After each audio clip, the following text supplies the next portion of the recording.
Alright guys, in today's video we're gonna take a look at some really promising upcoming tactical FPS or TPS shooter games, and God knows how many they are lately, with the huge rise of the genre, thanks to games like Escape from Tarkov, Rainbow Six Siege and so on.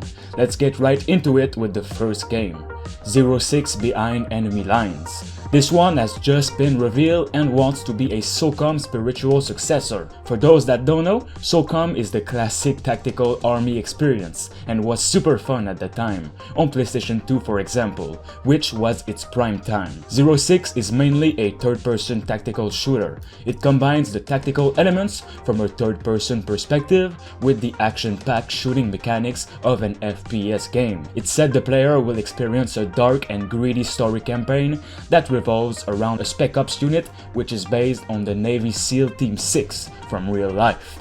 Besides the single-player campaign, the developers are including a fierce and fun competitive multiplayer for tactical players, as is said.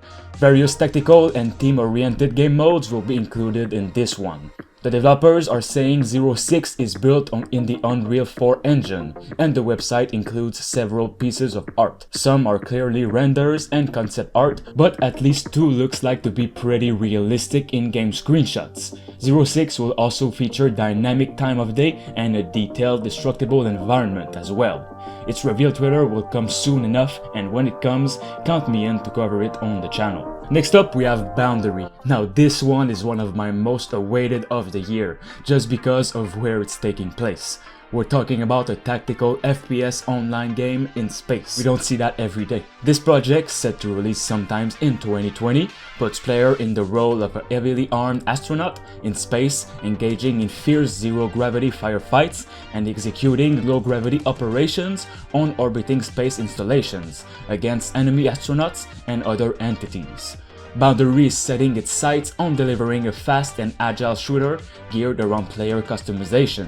It aims to provide a tailor-made approach to loadouts, spacesuits, and tactical space warfare.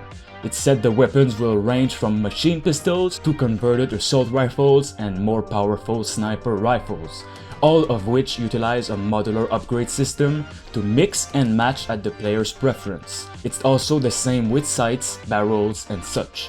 There's gonna be plenty of unique game modes to play in, like Facility Capture and Orbital Purge, and all of these in unique maps ranging from space stations to the stars.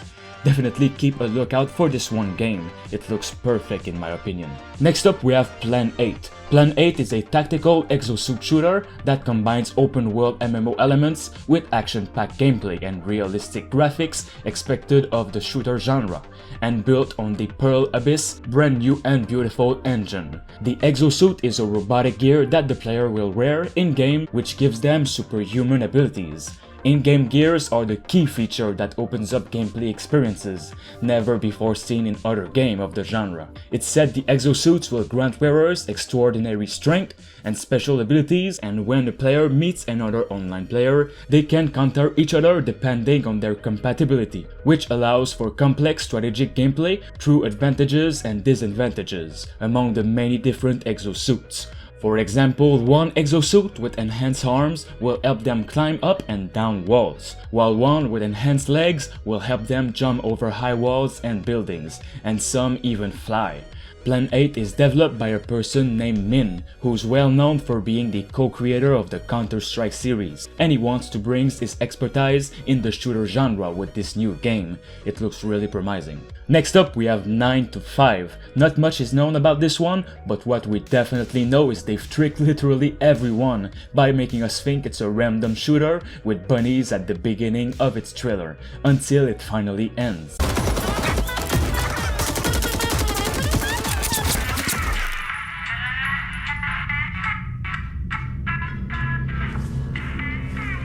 What the fuck? 9 to 5 is a tactical first-person shooter where smart teamwork triumphs over brute force and reflexes. In the game's near-future world, it's the corporations that rule, and being a mercenary for them is just another job. It said the game will have 3 teams of 3 players compete against each other over 3 intense rounds. Each round's outcome influences how the next one starts. So if you want to complete the ever-changing objective the corporation set you, you'll need to constantly adapt your approach. It puts a huge emphasis on outsmarting rather than outgunning. Next up we have Project A.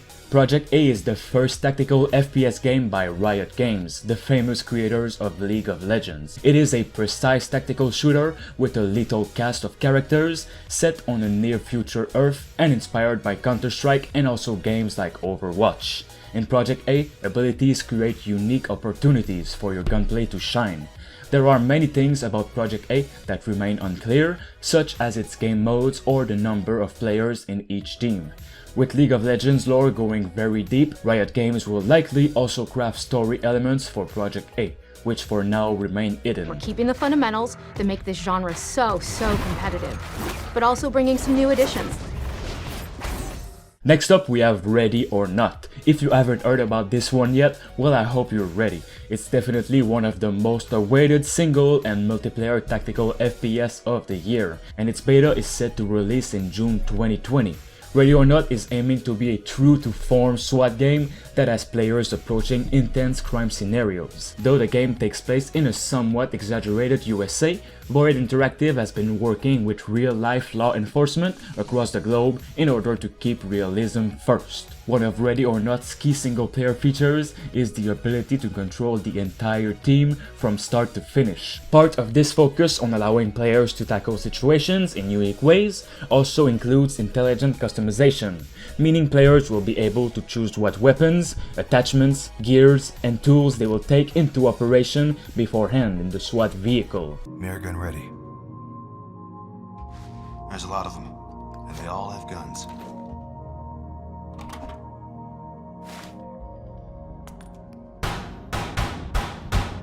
You can bring order to chaos online with friends through a tactical cooperative experience, lead a crack team of AI-driven SWAT members in a solo, story-rich campaign, or battle a rogue organization in a fierce and competitive multiplayer environment.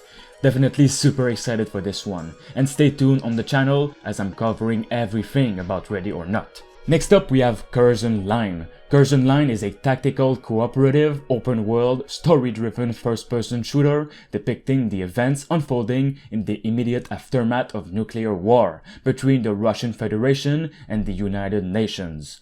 Assuming the role of a NATO response force operator, you will be deployed into the heart of a conflict zone and cut off from your command center.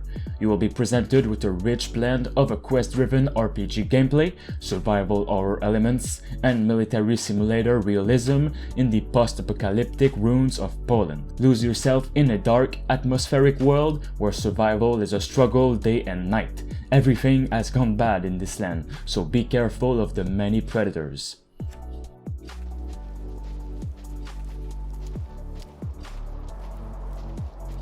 Finally, we have Deadside, which has been in the works for a long time now and will release in early 2020. It is a hardcore multiplayer shooter with large open world and wide gameplay possibilities. Deadside gets you into a realistic game environment full of hopelessness and despair. It tries to keep balance between the dynamics of the shooter game and the hardcoreness of survival gameplay. The world of the game does not imply the existence of fantastic elements like zombies or anomalies, concentrating the player's attention on realistic aspects of life on the ruins of the dead civilization. It's a lot like Escape from Tarkov, where it's a massive open world and you can find a lot of bandits and raiders, as well as online players, so you always have to be careful. Though this one will have a building system and players will be able to build things of their own, like a shelter, to survive the night. There's gonna be friendly NPCs, enemy cannibals, hunters, animals, and so much more. It's a big world, and in order to avoid getting lost and to keep the enemy busy, players can use the map to see where in the world armed bandits are raiding, areas being cleared by security forces which remains loyal to the ex-government, or cannibals settling in abandoned villages. Anyone can take part in mass combat. It will not be an event with a limited number of players. Anyone who wishes can go to the mission sector and affect the outcome of the battle. Battles with participation of NPC and players can continue for hours until someone gets the loot, of course. We'll have to see how this goes, but a lot of these tactical games look really promising, and I want you guys to tell me which one looks the best to you in the comments below. Make sure you drop a like for more, and thank you all for watching. Thanks to I Am Legend for being a master member on the channel. You can become a Survivor member for 99 cents only. It'll support me and the channel as a whole. Alright, thanks for watching.